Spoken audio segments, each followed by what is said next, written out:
आवाज आ रही है?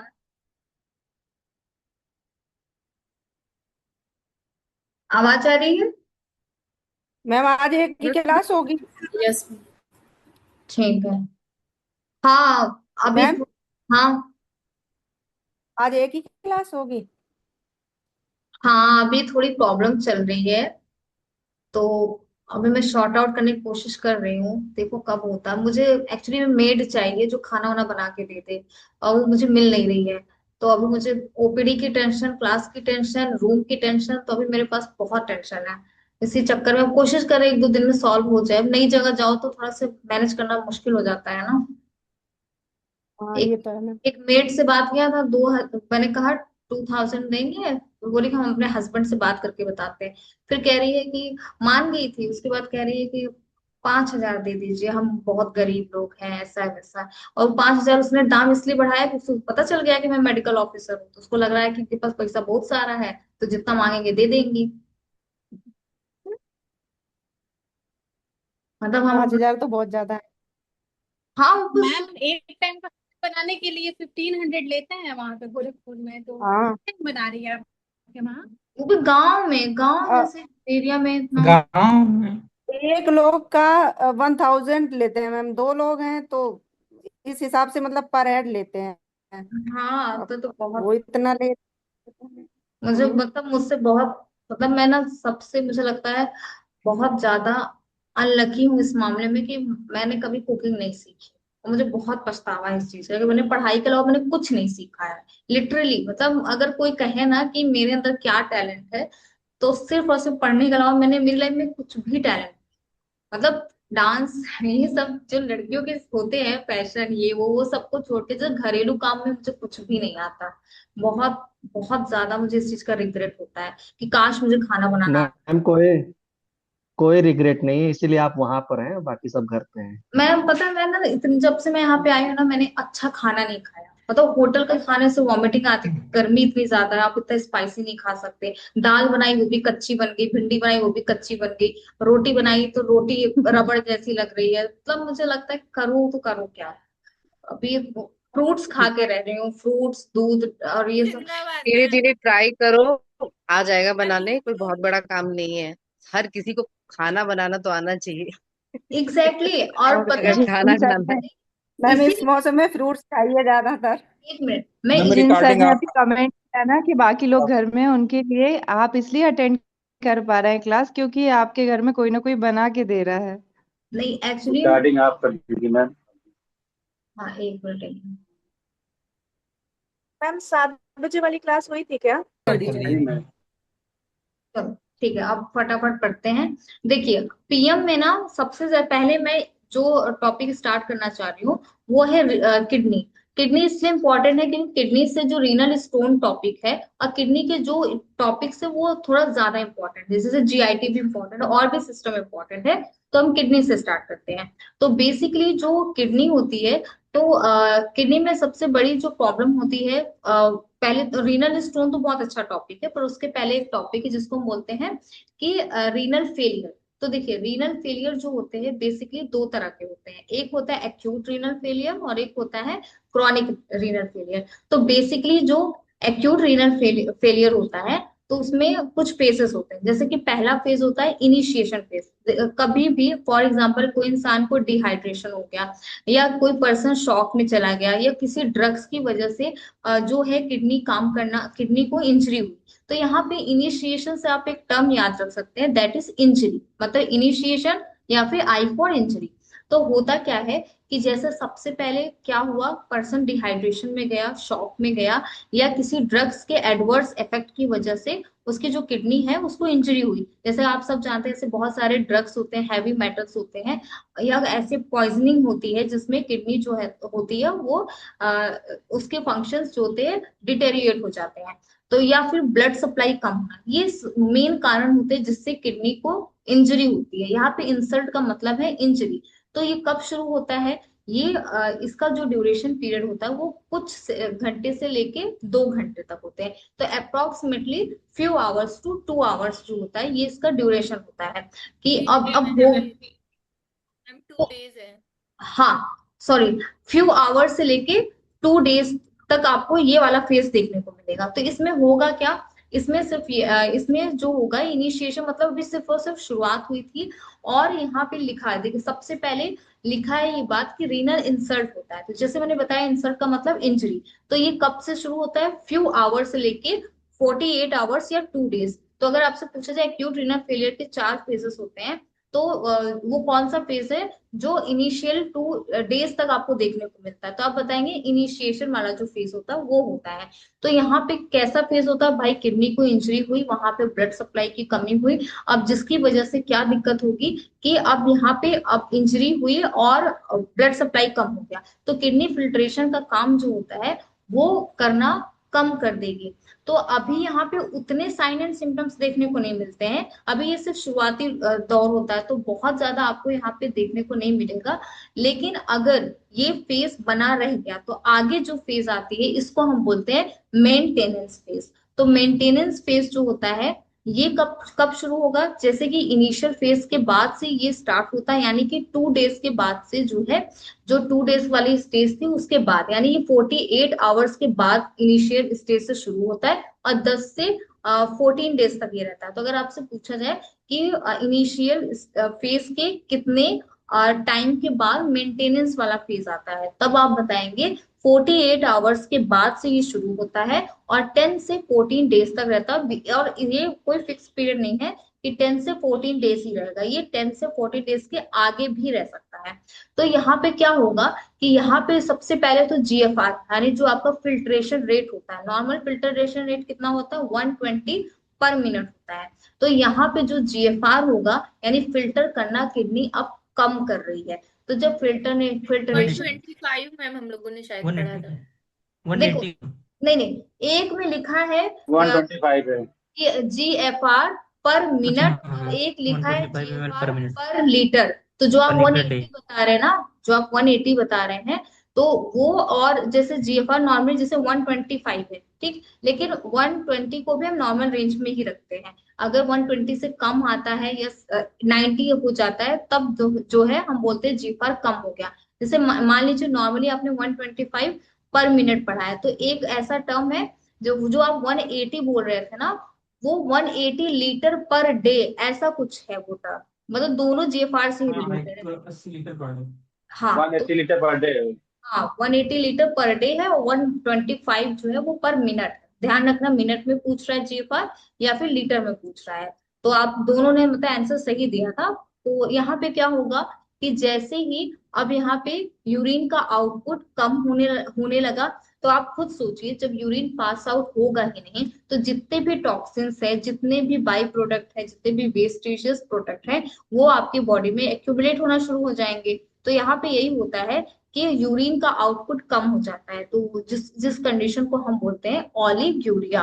तो अब यहाँ पे पहली चीज तो क्या हुआ, जीएफआर कम हो गया। तो जीएफआर जो कि 125 ml पर मिनट था, वो कम होके कितना हो गया 5 to 10 ml पर मिनट हो गया। तो अब यहाँ पे क्या होगा कि जो यूरिन का आउटपुट हुआ, अब ये लो हो गया। लो हो गया तो ओलिग्यूरिया हम कब बोलते हैं, ओलिग्यूरिया हम तब बोलते हैं जब पर डे जो यूरिन का आउटपुट अगर 400 ml से कम होता है, तो हम उसको बोलते हैं ओलिग्यूरिया। तो अगर आपसे पूछा जाए कि एक्यूट रीनल फेलियर में ओलिग्यूरिक जो फेज होता है वो आपको किस स्टेज में देखने को मिलता है, तो आप बताएंगे ओलिग्यूरिक फेज हमें मेंटेनेंस फेज में देखने को मिलता है। यूरिन का जो आउटपुट कम होता है वो इसी स्टेज में होता है। तो अब यहाँ पे इकट्ठा होना शुरू हो रहे हैं। तो जैसे ही यूरिन इकट्ठा होना शुरू होगा, तो आपकी बॉडी में, आपके ब्लड में बेसिकली यूरिया बढ़ने लग जाएंगे, जितने इलेक्ट्रोलाइट्स होते हैं वो इम्बैलेंस होने लग जाएंगे,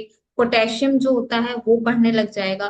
तो होगा क्या, तो जब आपकी बॉडी में ये चीजें होंगी तो बॉडी में एडवर्स मतलब सिस्टमैटिक जो होते हैं पूरे सिस्टमैटिक अफेक्शन आपको देखने को मिला। अभी तो प्रॉब्लम से किडनी तक थी, लेकिन अब वो धीरे धीरे, अगर इलेक्ट्रोलाइट डिसबैलेंस हुआ तो कार्डियक इश्यूज हो जाएंगे, इडिमा होगा, हाइपरटेंशन होंगे, पल्मोनरी इडिमा देखने को मिल सकता है। तो ये सारी चीजें आपको यहाँ पे कॉम्प्लिकेशन देखने को मिलेगा, इडिमा, हाइपरटेंशन, पल्मोनरी कॉम्प्लिकेशंस हो सकते हैं। और यहाँ पे जो बर्न होता है, बर्न मीन्स ब्लड, यूरिया और नाइट्रोजन। तो इस ये जो है ब्लड यूरिया नाइट्रोजन का जो लेवल होता है वो बढ़ जाएगा, क्रिएटिनिन इलेक्ट्रोलाइट्स डिसबैलेंस हुए। तो यहाँ पे आपको क्या करना होता है, अब यहाँ पे सपोर्टिव केयर की जरूरत होती है। अब सपोर्टिव केयर में क्या करेंगे भाई, अगर यूरिन बाहर नहीं निकल रहा है तो आप क्या करेंगे, तो यहाँ पे आप डायलिसिस कर सकते हैं, और अगर नीडेड है, और अगर मान लीजिए किसी को ओलिगोरिक फेज 10 से 14 दिन तक अगर बना का बना रह गया या उससे ज्यादा, तब तो ये बहुत ज्यादा आपके लिए डेंजरस हो सकता है, क्योंकि जितना लंबा ओलिगोरिक फेज होगा उतना ही सही होने के चांसेस कम हो जाएंगे। और अगर ओलिगोरिक फेज जो है सिर्फ कुछ अगर विद इन 10 डेज या 12 डेज तक ही रहा, 14 डेज से बियॉन्ड नहीं गया, तो दैट मीन्स क्या होगा कि वो वाली जो स्टेज होगी वो काफी ज्यादा मतलब वहां पे आप उसको मेंटेन कर ले जाएंगे। अदरवाइज 14 डेज से ज्यादा रह गया ओलिगोरिया, यानी कि 400 ml से पर डे यूरिन का आउटपुट कम होता जा रहा है, तो बहुत ज्यादा कंडीशन खराब हो सकती है। तो इसको हम बोलते हैं मेंटेनेंस फेज। तो ये इस यहाँ पे low output urine, high risk, ये याद रखिए। यूरिन का आउटपुट कम है, इसी वजह से खतरा जो है वो ज्यादा है। थर्ड जो फेज आता है इसी को हम बोलते हैं डायरेटिक फेज। तो अब डायरेटिक फेज क्या होता है, अब यहाँ पे चीजें थोड़ा सा मैनेज करने की कोशिश करते हैं। तो यहाँ पे क्या होगा कि डायरेटिक फेज में अब ओलिगोरिक फेज के बाद रिकवरी करने के लिए अब यहाँ पे हाई आउटपुट यूरिन का होता है। लेकिन आप ये बताइए कि नॉर्मल जो प्रोसीजर होते हैं, जैसे कि यूरिन का आउटपुट होना, यानी ओलिगोरिया जो स्टेज होती है, अगर लंबे समय तक बनी है, यूरिन का आउटपुट नहीं हुआ, और यूरिन बहुत ज्यादा स्टोर पड़ा हुआ है, और अगर सडनली यूरिन बहुत ज्यादा लॉस होगा तो भी दिक्कत है कि नहीं, बॉडी का फ्लूइड अगर अगर बहुत तेजी से लॉस होगा तो भी इलेक्ट्रोलाइट इम्बैलेंस देखने को मिलेगा कि नहीं मिलेगा, होगा ना ऐसा। Yes ma'am. तो यहाँ पे यही चीज हो रहा है। अब यहाँ पे आउटपुट तो हाई है लेकिन यहाँ पे लॉस भी हाई है। तो यहाँ क्या होगा कि ओलिगोरिक फेज के बाद यहाँ बेसिकली 12 to 14 डेज जो होते हैं उसके ये रहता है, और 12 to 14 डेज के बाद या उससे ज्यादा भी रहते हैं। अब यहाँ पे जो नेफ्रॉन है, अब इतने सारे यूरिन को वो होल्ड नहीं कर पा रहे हैं, तो यूरिन बहुत तेजी से जब बाहर जाएगा तो उसके साथ साथ बहुत सारा वाटर भी लॉस होगा, बहुत सारे जो इलेक्ट्रोलाइट्स बचे हुए तो वो भी लॉस हो जाएंगे, और यूरिन का आउटपुट कितना बढ़ेगा, तो यहाँ पे 1 से लेकर 3 लीटर पर डे यूरिन जो है वो निकलना शुरू हो जाएगा। तो अब इतना ज्यादा यूरिन निकलना भी खतरनाक होगा, तो यहाँ पे डिहाइड्रेशन के चांसेस बढ़ जाएंगे, और अगर डिहाइड्रेशन और डेथ के भी रिस्क बढ़ जाते हैं। और यहाँ पे जो आपका ये बोला गया है कि जो बर्न लेवल है क्रिएटिनिन और पोटेशियम फॉस्फेट ये बढ़े रहेंगे, और यहाँ पे लिखा है मे रिमेन और इंक्रीज और कंटिन्यू टू राइज। तो यहाँ पे ये बोला गया है कि कुछ कुछ केसेस में ऐसा हो सकता है कि ये जो यूरिन के बहुत ज्यादा बाहर जाने से डिहाइड्रेशन वाले तो सिम्टम सेम रहेंगे, लेकिन इसका मतलब ये नहीं है कि जो आपके ये प्रोडक्ट्स जो थे लाइक बर्न क्रिएटिनिन पोटेशियम, ये हो सकता है कि वैसे के वैसे ही रहे जैसे ओलिगोरिक फेज में थे। तो इसमें कोई बहुत खास चेंज देखने को नहीं मिलेगा। अब लास्ट जो स्टेज आती है इसको हम बोलते हैं रिकवरी फेज। और ये जो फेज होती है ये कब आती है, तो आप बताइएगा। ये इसको होने में कम से कम 2 हफ्ते से लेके कुछ महीने तक का समय लगता है।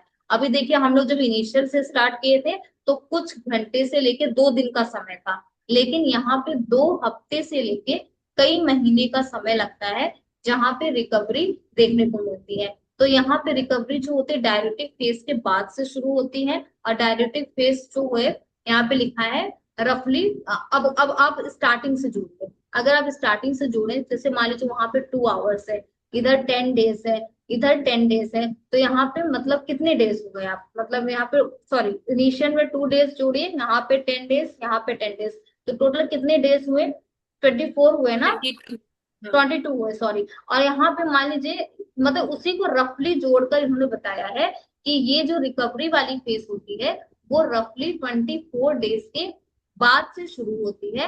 और जो रिकवरी फेज होता है यहाँ पे क्या देखने को मिलता है कि यहाँ पे बेसिकली रिकवरी हो रही है, तो जो भी रीनल टिश्यूज होते हैं जो इंजर्ड थे इनिशियल स्टेज फर्स्ट वाले स्टेज में, अब यहाँ पे क्या देखने को मिलेगा, वो रिकवर या उनमें रिपेयर के चांसेस होना शुरू हो जाते हैं, क्योंकि ये एक्यूट कंडीशन है, इतना इरिवर्सिबल स्टेज में नहीं गया, तो फिर ये रिकवर करने की खुद को कोशिश करते हैं। तो उसके बाद यहाँ पे जो रीनल ट्यूब्यूल्स होते हैं उनमें भी रिकवरी देखने को मिलती है। यूरिन को होल्ड करने की जो कंसंट्रेटिंग प्रॉपर्टी होती है जो कि लॉस हो गई थी, अब वो भी रिकवर हो जाते हैं। यूरिन जो होता है वो नॉर्मल उसका आउटपुट देखने को मिलता है, और जितने भी क्रिएटिनिन बर्न ये सारे लेवल बिल्कुल विद इन नॉर्मल रेंज में आ जाते हैं, जिसको हम बोलते हैं रिकवरी फेज। तो बेसिकली जो किडनी का ये वाला जो पॉइंट है, इसमें से बहुत बहुत बारीकी से क्वेश्चंस आते हैं। जैसे डायरेटिक फेज जो होता है उसमें कितने litre amount of urine per day loss होता है, तो आप बताएंगे 1 से 3 लीटर। ऑलिगोरिक फेज जो होता है उसको हम और किस फेज के नाम से जानते हैं, तब आप बताएंगे मेंटेनेंस फेज के नाम से जानते हैं। फिर अगर आपसे पूछा जाए एक्यूट जो इंजरी होती है उसमें कब ऐसा होता है कि आपको रिकवरी देखने को मिलती है, तो रिकवरी में कितना वक्त लगता है, तो आप बताएंगे 2 हफ्ते से लेके कुछ महीने तक का ये पूरा समय जो है वो लगता है। तो मैं एक बार फिर से इस ये जो 4 फेज थे आपके किडनी इन्फेक्शन का, मैं फिर से बता देती हूँ। इनिशियल फेज बिल्कुल शुरुआती फेज होता है, और ये जो इनिशियल फेज होते हैं ये सबसे स्टार्टिंग वाला फेज होता है। किडनी को जब भी चोट लगती है, वो चोट शॉक, डिहाइड्रेशन, इन सब की वजह से हो सकता है, तो वो जो है कुछ घंटे से लेके 2 दिन तक का समय इसमें लगता है। और दूसरा मेंटेनेंस जो फेज होता है उसमें 2 चीज देखने को मिलती है, एक यूरिन आउटपुट का कम होना, और दूसरा जितने भी आपके टॉक्सिन्स होते हैं उनका बढ़ जाना। फिर थर्ड जो था डायरेटिक फेज, इसमें भी 10 दिन से लेके कुछ हफ्ते का समय लगता है। इसमें आउटपुट यूरिन का बढ़ जाता है, और लॉस, वाटर लॉस ज्यादा बढ़ जाता है, लाइक डिहाइड्रेशन में पेशेंट चला जाएगा। और रिकवरी फेज 2 हफ्ते से कुछ महीने तक रहती है, few hours to 2 days, 10 to 14 days, 10 to several weeks, and 2 week to several month। ये जो है ये 4 स्टेजेस आपको देखने को मिलती है। अब हम बात करते हैं, मान लीजिए, सुन पाई हाँ मैम, आगे का सेंटेंस नहीं सुन पाई, शायद नेटवर्क की वजह से आपकी आवाज कटने लगी थी।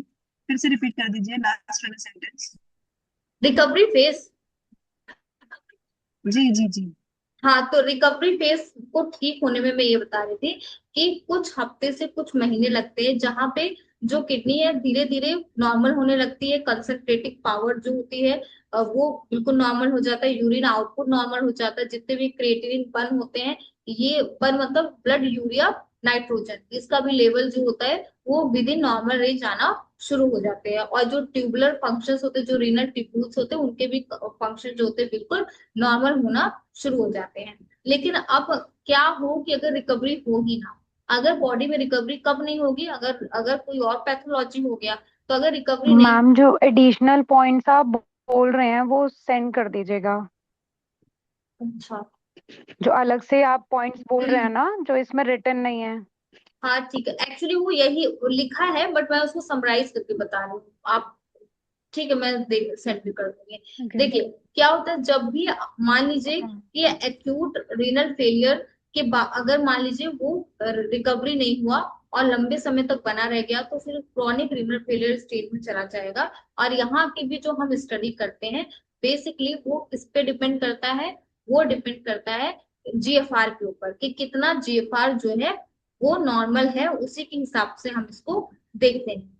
तो जैसे मान लीजिए कि अगर किसी की बैटरी फोन की अगर मान लीजिए 80% चार्ज थी, और अब 80 से वो 50% चार्ज हो गई, मतलब थोड़ा लॉस हुआ, फिर भी आपका काम चल जाता है ना। मान लीजिए 50% भी अगर बैटरी बची हुई है तो आपका काम चल जाता है, आपको तो कोई प्रॉब्लम नहीं होती है। तो ठीक इसी तरह से यहाँ पे देखने को मिलता है कि जब आपका क्रोनिक ये रीनल फेलियर होते हैं, तो बेसिकली इसका पहले तो इसके कॉमन कॉज देखे। पहला मेन कॉमन कॉज है डायबिटीज, क्योंकि डायबिटीज लंबे समय तक रीनल नेफ्रोपैथी डेवलप करता है, जो कि बहुत मेन कॉज होते हैं। उसके अलावा हाइपरटेंशन, हाइपरटेंशन में भी आपका जो किडनी होती है वो अफेक्ट होती है। और आपने देखा होगा अगर किसी को बहुत ज्यादा बीपी बढ़ जाता है तो उसका यूरिन आउटपुट भी बहुत ज्यादा बढ़ जाता है, क्योंकि बॉडी ये डिफेंस मैकेनिज्म का काम करती है।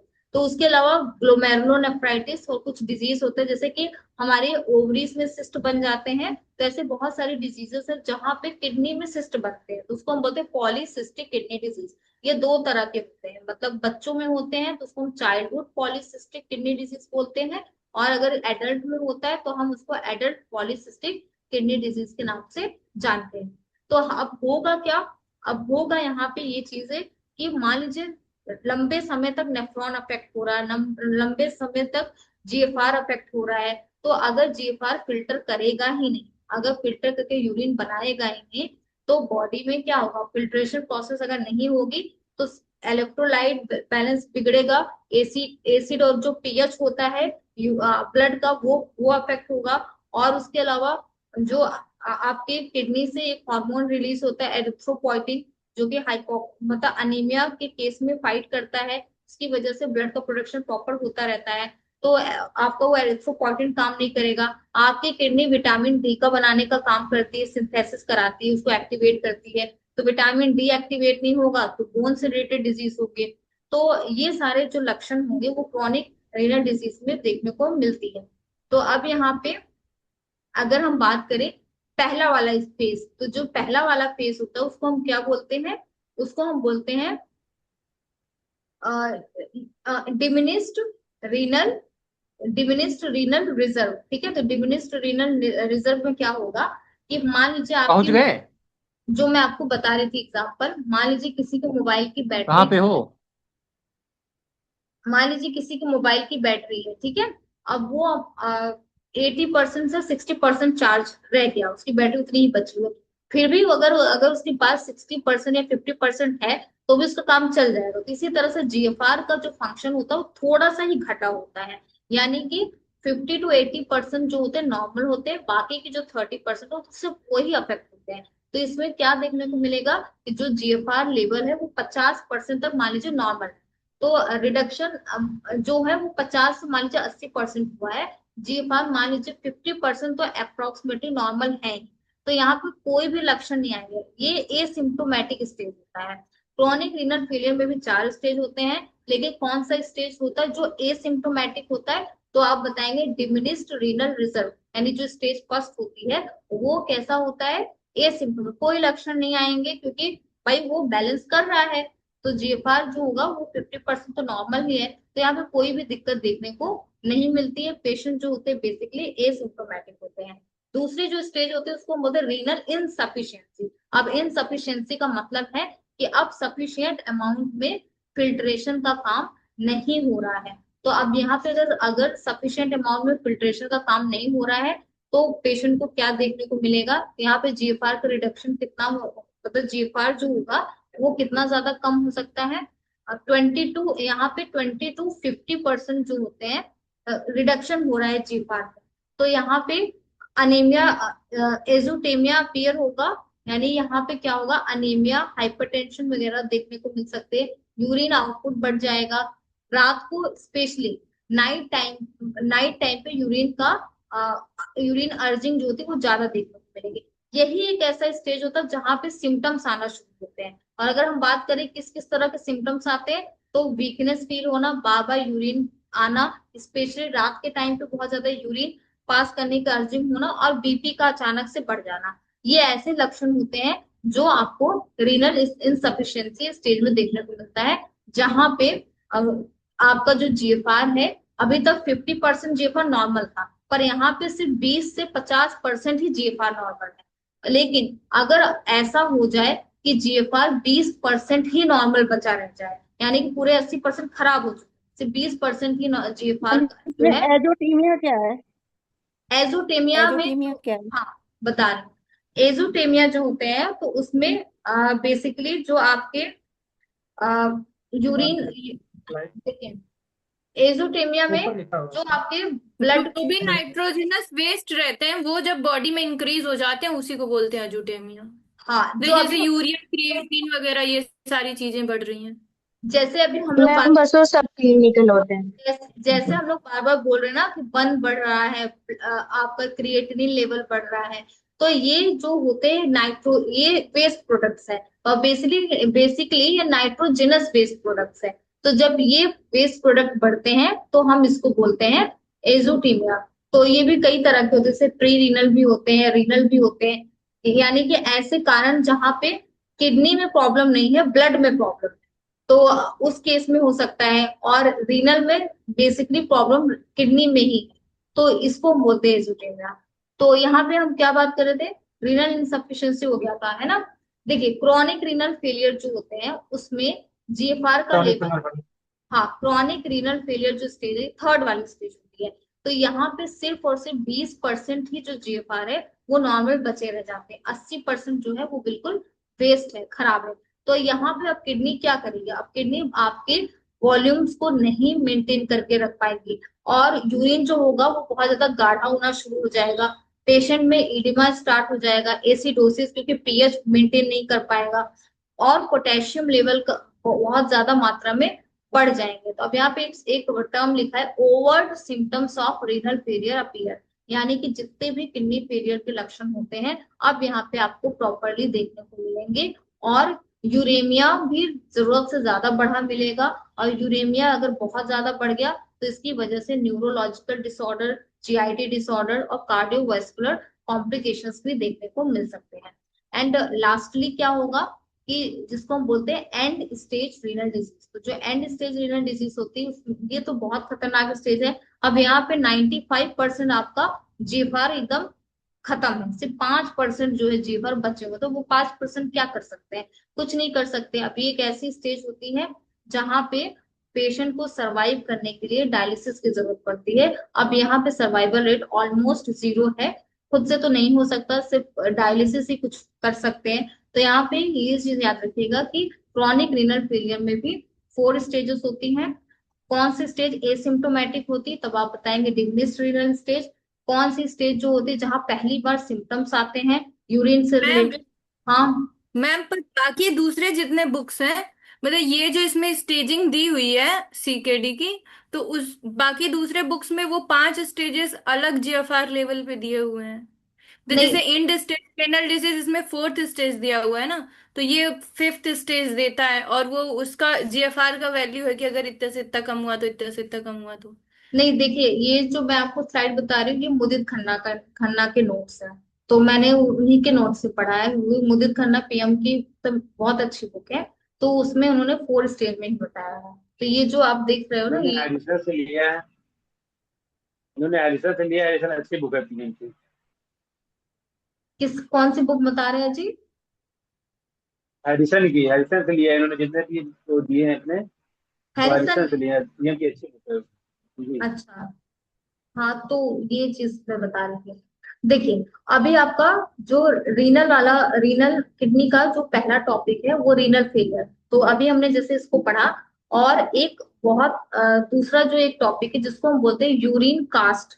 तो बेसिकली यूरिन कास्ट जो होते हैं, ये कास्ट का मतलब होता है कि जब आपके बॉडी में जो कुछ प्रोटीन्स होते हैं, जैसे किडनी के पास जो अपनी कुछ प्रोटीन्स होते हैं, जब वो ब्रेक डाउन होके सॉलिड फॉर्म में हो जाते हैं तो उसको हम बोलते हैं यूरिनरी कास्ट। तो यूरिनरी जो कास्ट होते हैं, तो ये क्या करते हैं, इंडिकेट करते हैं कि कौन से पर्सन को क्या बीमारी है।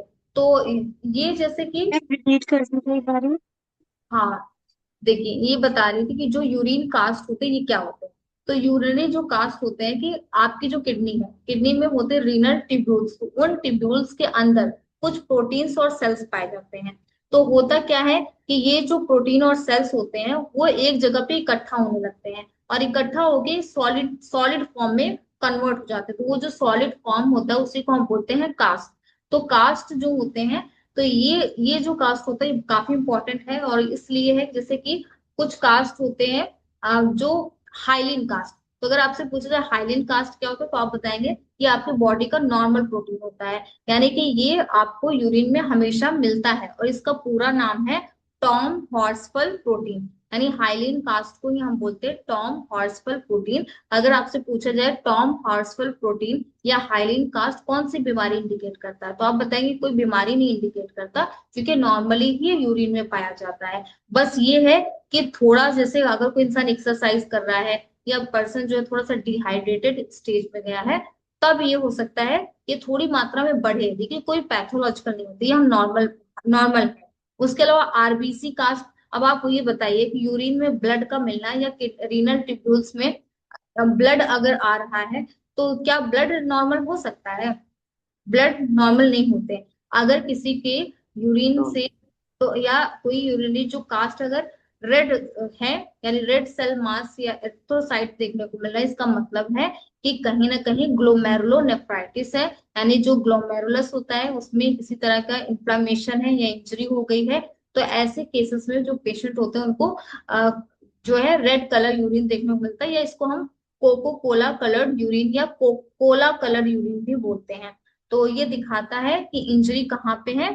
जो इंजरी है वो आपके नेफ्रॉन के जो ग्लोमेरुलस कैपिलरीज होती हैं, तो वहां पे इंजरी है, तो ये दिखाता है। अगर ल्यूकोसाइट्स देखने को मिले यानी डब्ल्यूबीसी कास्ट, तो हम सब जानते हैं डब्ल्यूबीसी दिखाता है किसी तरह की बॉडी के इन्फेक्शन को, इन्फ्लामेशन को, या कहीं ना कहीं नेफ्राइटिस वगैरह का केस होता है तो डब्ल्यूबीसी वहां पे बढ़े मिलते हैं। तो अगर मान लीजिए कोई पेशेंट आता है आपके पास और बोलता है उसको फीवर है, बैक में पेन हो रहा है, और आप उसके यूरिन उसको यूरिन पास करने में भी दिक्कत होती है, और यूरिन से उसको व्हाइट व्हाइट सा कास्ट देखने को मिलता है, या फिर जब आप उसका यूरिन टेस्ट करते हैं तो आपको वहां डब्ल्यूबीसी पाया जाता है, तो ये इंडिकेट करता है उस पर्सन को पाइलोनेफ्राइटिस हुआ है। तो ये ल्यूकोसाइट दिखाते हैं। उसके अलावा डब्ल्यूबीसी कास्ट के अलावा एक चीज होती है जिसको हम बोलते हैं इपिथेलियल सेल्स या इपिथेलियल कास्ट। तो इपिथेलियल सेल्स जो होते हैं वो उसमें आपको इपिथेलियल कास्ट जो देखने को मिलता है, तो ये भी थोड़ा सा इंजरी ही दिखाता है। अब यहाँ पे इसी चीज को थोड़ा सा और अच्छे से बताया गया है। हाइलिन कास्ट आप सबको मैंने बताया बिल्कुल नॉर्मल है, किसी भी तरह की बीमारी पैथोलॉजी नहीं देखने को मिलती। इसका पूरा नाम क्या है, इसको हम टॉम हॉर्सफेल प्रोटीन के नाम से भी जानते हैं। और ये प्रोटीन कहाँ से सिक्रीट होती है, epithelial cells of loop of Henle. तो जो नेफ्रॉन का स्ट्रक्चर है वो आप जानते हैं, जो hairpin bend like structure होता है उसको हम लूप ऑफ हेनले बोलते हैं, वहीं से हाइलिन कास्ट रिलीज होता है। ये नॉर्मल है, एक्सरसाइज डिहाइड्रेशन के केस में थोड़ा सा देखने को मिलता है। आरबीसी कास्ट क्या दिखती है, ग्लोमेरुलर इंजरी। मान लीजिए आपसे एमसीक्यू पूछा जाए हाइलिन कास्ट और ऑप्शन हो नॉर्मल फाइंडिंग, तो आप उस पर टिक करेंगे। आरबीसी कास्ट आप क्या किस पे टिक करेंगे, ग्लोमेरुलोनेफ्राइटिस। या डब्ल्यूबीसी कास्ट, तो डब्ल्यूबीसी कास्ट जो है क्या दिखाता है, इंटरस्टिशियल नेफ्राइटिस या फिर पाइलोनेफ्राइटिस। फिर अगर दो चीज है जो ज्यादा पूछी जाती है वो है ब्रॉड ग्रैनुलर कास्ट और एक है मडी ब्राउन ग्रैनुलर कास्ट। तो जो ब्रॉड ग्रैनुलर कास्ट है वो आपको स्पेसिफिकली क्रोनिक रीनल फेलियर में देखने को मिलता है। तो अगर पूछा जाए किसी पर्सन को किस किस स्पेसिफिक डिजीज में ब्रॉड ग्रैनुलर कास्ट की फाइंडिंग देखने को मिलती है, तो आप बताएंगे ये आपको स्पेसिफिकली क्रोनिक रीनल फेलियर में देखने को मिलता है। और ये क्या सजेस्ट करता है कि उस पर्सन को अंदर जो इंटरस्टिशियल लेयर होती है नेफ्रॉन्स की, वहां पे अब फाइब्रोसिस हो गया या जो रीनल ट्यूब्यूल्स है वो डायलेट हो चुके हैं। हालांकि इतना नहीं जरूरी है, बस मैच द फॉलोइंग में hyaline cast, normal finding, RBC, glomerulonephritis, WBC, pyelonephritis, broad granular cast, it shows the chronic renal failure, और एक है pigment muddy brown granular cast, तो ये दिखाता है ट्यूबुलर नेक्रोसिस। मतलब इस इधर कास्ट और इधर उससे रिलेटेड डिजीज, बस यही आपको इसमें 5 चीजें याद है। तो यहाँ पे ये बस यहाँ याद रखना है। और नॉर्मल जो यूरिन का कलर होता है, तो अगर आप जानते हैं स्ट्रॉ कलर यूरिन का होता है और उसमें किसी भी तरह का कोई भी स्मेल वगैरह, थोड़ा सा अमोनियकल स्मेल होती है थोड़ी सी, तो ये देखने को मिलता है। तो अगर आपसे पूछा जाए कि यूरिन का कलर चेंज हो जाए, तो अगर नॉर्मल मतलब कोई पैथोलॉजी नहीं है, नॉर्मल जो है अगर यूरिन का कलर चेंज हो तो वो क्या दिखाता है, तो बेसिकली उसमें क्या देखने को मिल सकता है, कोई अगर चुकंदर का सेवन करा है ना, ज्यादा चुकंदर खाने से भी यूरिन हल्का सा रेडिश देखने को मिलता है। या फिर ब्लड अगर है यूरिन में प्रेजेंट तो देखने को मिल सकता है। हीमोग्लोबिन जो है हीमोग्लोबिन अपीयर हो रहा तो देखने को मिल सकता है। और यहाँ पे कुछ ड्रग्स के बारे में बात किया गया, जैसे एक लैक्सेटिव ड्रग है जिसको हम फिनोल्फथैलीन बोलते हैं, इसकी वजह से हो सकता है।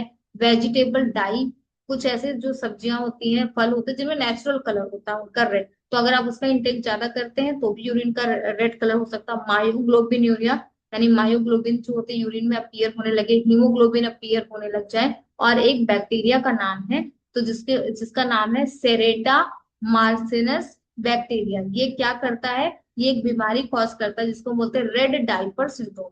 तो यहाँ पे इसका पूरा नाम जो है उसको टिक कर लीजिएगा, सेरेटिया मार्सेंस बैक्टीरिया। तो जो सेरेटिया मार्सेंस जो बैक्टीरिया होता है वो क्या कॉज करता है, तो आप बताएंगे। वो कॉज करता है रेड डायपर सिंड्रोम, यानी इसकी वजह से भी जो यूरिन है, इस बैक्टीरिया के होने से यूरिन का जो कलर है वो रेड देखने को मिलता है। तो उसके अलावा जो है, ये तो प्योर रेड की बात कर रहे थे, अगर रेडिश ब्राउन कलर देखने को मिल रहा है तो उसके पीछे कुछ ड्रग्स हैं। तो ये हमारे लिए दवाइयां इतनी इंपॉर्टेंट नहीं है, फिर भी आप जानने के लिए देख सकते हैं। ब्राउन कलर कौन देता है, एल डोपा ड्रग हो गया, नाइट्रोफ्यूरिनेशन हो गया, अल्फा मिथाइल डोपा यानी डोपा ग्रुप की जो मेडिसिन, और एक यहाँ पे एजोल ग्रुप यानी एंटी फंगल ड्रग है जिसका नाम है मेट्रोनिडाजोल। तो ये जो एंटी फंगल ड्रग है ये भी कभी कभी इसका ओवरटेक करने से जो है यूरिन का कलर ब्राउन देखने को मिलता है। और अगर ऑरेंज येलो कलर यूरिन है, तो जैसे टीबी के मरीज, जो टीबी के मरीज होते हैं उनको कौन सी दवा चलाई जाती है, उनको दी जाती है ना रिफाम्पिसिन वगैरह। तो रिफाम्पिसिन जो होता है वो येलो ऑरेंज कलर यूरिन को देता है। और एक जो ड्रग है पायरिडियम, रोशनी में भी। तो ये जो पायरिडियम जो है वो ऑरेंज कलर देता है।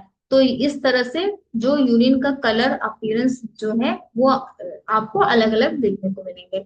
अब यहाँ पे एक क्वेश्चन है, वो ये है कि रीनल फंक्शन टेस्ट। मैम हाँ, मैम हैरिसन में भी वही दिया है क्या चीज? मैम।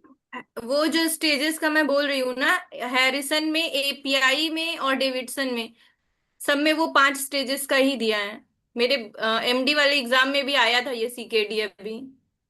अच्छा, आप सेंड करना मुझे, मैं उसको ठीक देखती है हूँ, मैम। है ना। अब ठीक। यस। पता नहीं, बट देखो मैंने ना नहीं पढ़ी है उन बुक से, मैंने सिर्फ मुदित खन्ना से ही पढ़ा था। क्योंकि पीएम के लिए वो डेविडसन भी बहुत हाई फाई और हैरिसन भी, मतलब कि बहुत ज्यादा कंटेंट। तो मुझे सिर्फ कॉम्पिटिटिव एग्जाम के लिए चाहिए था, तो मैंने सिर्फ मुदित खन्ना परचेज किए थे, तो उसमें नंबर ऑफ क्वेश्चंस बहुत ज्यादा है। ठीक है, 5 स्टेज वाला है, तो आप सेंड करना तो मैं बताऊंगी कि उसमें क्या कर सकते हैं। तो अब यहाँ पे जो अच्छा, आप सारा पीएम मदद खन्ना से पढ़ाने वाले हैं, सारा पीएम? हाँ, मैं इसे तो पढ़ाऊंगी, और ये बहुत ऑथेंटिक बुक है, ऐसा नहीं है कि ये ऑथेंटिक नहीं है, बहुत ऑथेंटिक है। और इसमें आई हैव मुदित खन्ना। हाँ, जैसे कि आप it is one of the best book of PM. हाँ, और आप जब इसके एमसीक्यूज देखेंगे ना, तो उसमें फालतू के क्वेश्चंस नहीं है, आपको ब्रैकेट में दिया रहेगा कि किस ईयर में कहाँ पूछा गया है ये क्वेश्चन। तो इसके एमसीक्यू सेक्शन बहुत अच्छे हैं। हो सकता है कि इसमें जो स्टेजिंग है वो उन्होंने अपने अकॉर्डिंग कर दिया हो, तो या फिर इनका एडिशन बाद में आया है, ये हो सकता है कि ऐसा हुआ है। बट ऐसा होना कोई बड़ी बात नहीं है। आप लोग अच्छा है, अगर आप बता रहे हो कि उसमें 5 स्टेजेस है, तो उसको भी मैं देख के, आप मुझे सेंड करना, तो फिर मैं बताऊंगी कि उसमें कैसे और क्वेश्चंस को हम मॉडिफाई कर सकते हैं। तो अगर हम रीनल फंक्शन टेस्ट मैम की उसमें 3A 3B ऐसे करके दिया है किसी से। अच्छा अच्छा, तो ठीक है।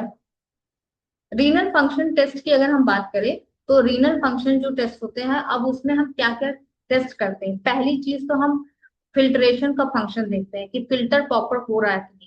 तो फिल्ट्रेशन के देखने के लिए जो टेस्ट होता है वो है, एक है क्रिएटिनिन क्लियरेंस टेस्ट, एक होता है इनुलिन क्लियरेंस टेस्ट। तो ये कुछ डाई होते हैं जो यूज करते हैं अगर यूरिन के थ्रू वो बाहर निकल आ रहे हैं, यानी फिल्ट्रेशन प्रॉपर हो रहा है, तो इस तरह से हम चेक करते हैं। और एक है